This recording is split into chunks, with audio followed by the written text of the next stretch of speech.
Now the first question is, it is asking about the attributes of culture. Now when it is asking about attributes of culture, straightforward, very simple structure that you can follow. Either open up by talking about E.B. Taylor's understanding of culture. You know that E.B. Taylor says it as, culture is a complex whole. Or you can even talk about Malinowski's understanding of culture, where culture is an integrated whole. You can discuss about that dimension, open up, then discuss about what are the characteristics of culture. Characteristic features of cultures is what, my dear? It is fundamentally talking about, it is dynamic, it is not static, and we see that it is transmitted. There are 10 different characteristic features which are present with respect to culture. And the third structural part of this question could have been, you should have discussed about the dynamism of culture. And when we look at dynamism of culture, one aspect of dynamism of culture is with respect to culture shock and with respect to William Ogbur's understanding of culture lag. You should have made this reference. Then apart from that, you should have also talked about the dynamics in the context of transmission of culture. And when we look at transmission of culture, we have 4 different dimensions of transmission of culture. We see, one is with respect to enculturation, transculturation, acculturation and contra-acculturation. Enculturation, transculturation, contra-acculturation and acculturation. So we see all of these dimensions will fundamentally talk about the dynamism that is to be seen in this particular question. And what should be your conclusion? I can conclude it with the dimensions of paper 2. Now I keep telling that you will have to interlink paper 1 and paper 2. You can talk about either tribal cultures somewhere as a passing reference, or you can talk about the interaction of traditions and modernization.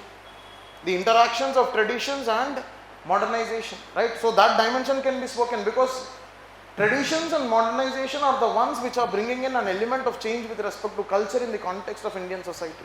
So that fundamental aspect that can be spoken here. Now when you look at the second question, you see that it is asking about the Harappan maritime trade. Now when you look at Harappan maritime trade, again, now Harappan maritime trade, one thing that you will have to talk about is, what is the geographical distribution? What is the geographical distribution? What is the element of trade that has been done with respect to this? It might be with respect to lapis lazuli, or it might be with respect to various metals, or it might be with respect to various artifacts which have been seen. So you should have spoken about that particular composition of the trade which has been happening. And then we need to talk about what are the evidences of Harappan maritime trade. Now when you talk about the evidences of Harappan maritime trade, one, it might be with respect to the seals, or it might be with respect to the port structures which have been existing. For example, Lothal, we have the port structure which is present in Lothal, so bring in that particular dimension that can be spoken. Then the other aspect that you can see is, what is the present relevance with respect to this aspect? What is the present day relevance with respect to Harappan maritime trade? We would have talked about that integrated cultural heritage sites, and you see Lothal happened to be one of those. That maritime heritage sites, Lothal happened to be one of those. You can interlink with that in the conclusion, right? Understanding the significance of Harappan maritime trade, we see that the present UNESCO had declared that as the maritime trade site or maritime trade center. So that dimension can be spoken. Now when you look at 1C, 1C is talking about kinship studies, and when you look at 1C,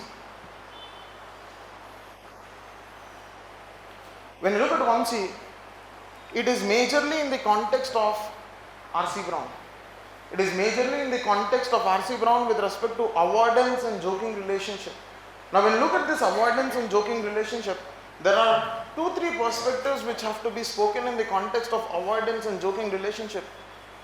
Now in this context of avoidance and joking relationship, majorly R.C. Brown's understanding of Avanku locality, right? Avanku locality, and where he talks about that there is a kind of kinship relation which is differentiated with respect to father and maternal uncle.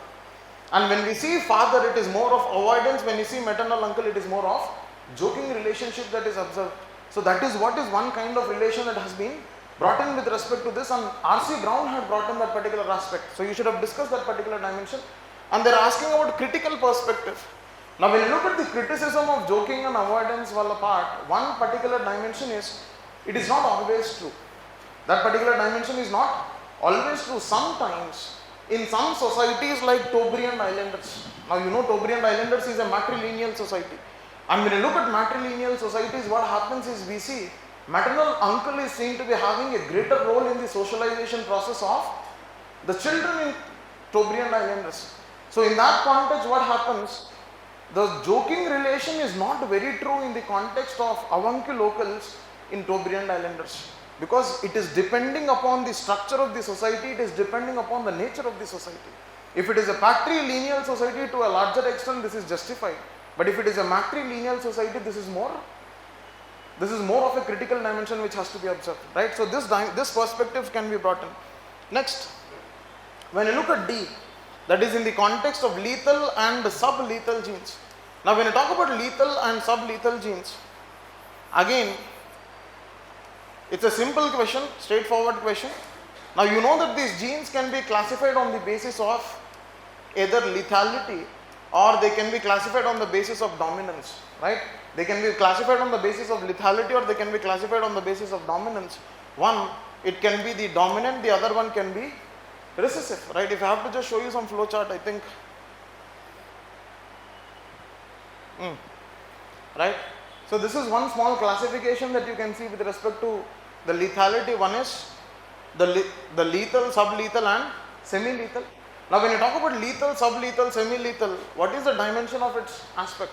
One aspect that you will have to see, when you talk about lethality or sublethal or semi-lethal, it is depending upon what is the age bracket to which you can exist up to. Now if you are able to exist up to reproductive age, it is what is called as sublethal. If you are able to exist less than reproductive age, it is what is called as semi-lethal.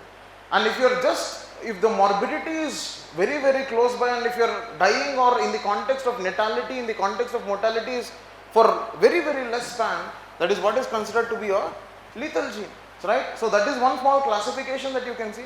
Now what kind of examples you can talk about? One kind of example then you can see is Huntington chorea can be one example, right? Or phenylketonuria, PKU, that can be one.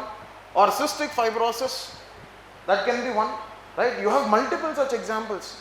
Hemophilia is not to a larger extent lethal gene, or sickle cell anemia is not to a larger extent lethal gene. It depends upon what is the effect that has to be seen, what is the phenotypic effect that is observed with respect to such kind of genotypic composition is what is to be observed in this context, right? So that is one small observation that you can make with respect to this. Next, hemoglobin and health and disease. Now this year UPSC was more on blood, right? Because we see 2-3 questions coming on this dimension. In fact, there was one question on inheritance of Rh factor, those aspects. Now when you talk about this hemoglobin and health and disease, now one perspective that has to be spoken with respect to this is hemoglobin in the context of health and hemoglobin in the context of disease, right? That perspective can be spoken. Now what all components should be discussed in the context of hemoglobin in health and disease? One aspect that you can talk about is the dimensions of blood polymorphism. One aspect that can be discussed is with respect to the blood polymorphism. One aspect that can be seen with respect to hemoglobin as an adaptive feature. Now especially when you look at 9.7, which is ecological anthropology, there we see there is a sort of adaptation which is seen with respect to high altitude. Now when you look at that sort of adaptation which is seen with respect to high altitude, in that context what happens? Hemoglobin happens to be one of the adaptive feature which is seen for that population which is existing at higher altitudes. So that can be discussed as one dimension. The third dimension that you can see is in the context of the sickle cell anemia. Right? That dimension can be seen with respect to sickle cell anemia, because we know that sickle cell anemia is more of a recessive disorder. That is one dimension. The second dimension that has to be learned from sickle cell anemia, that is, it is more of an adaptive feature to bring in malaria resistance. We see that most of the times we see this kind of gene to be present in the regions which are hotspots for malaria, especially the central Indian belt, where we see it is not only with respect to the malaria hotspots or where we see the abundance of malaria being present there, but we also see there is one more reason which is existing in central region because of G6PD deficiency, right? All of this you fundamentally find here on 9.6 genetic markers. Because of the G6PD deficiency in the central India and because of the malaria hotspots being present in that region, we see sickle cell anemia to be in abundance. So that perspective can also be brought in with respect to this. And one more perspective that can be brought in with respect to here is the dimensions of nutritional anthropology. The dimensions of nutritional anthropology can be brought in with respect to these aspects. So all of these aspects have to be brought in with respect to hemoglobin in health and disease, right? So that is with respect to a 10 marker.